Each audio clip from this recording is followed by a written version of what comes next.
তিনটা বাজে and now it's our time. ঘড়ি কাটা দেয় কি খেলা হয় নাকি? টাইম চলে গেছে আর তুমি এখানে বসে বসে ঘুমাচ্ছ।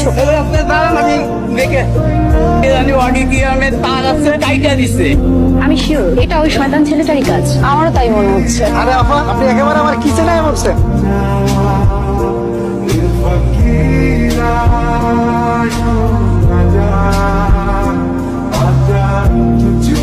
রিজা আপা ছাড়া তো আমার কিছু কাপ্য কি হয় নাই। কে ছিল রিজা আপা?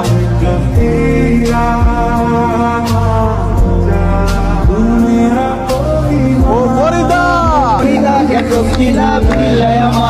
আমি এখন রিদা হয়েছি ঢাকা শহরে। আমি একদম দেখে দিব বলে দিলাম। ও ফরিদা গেছো সিনা ভুইলাই আমারে।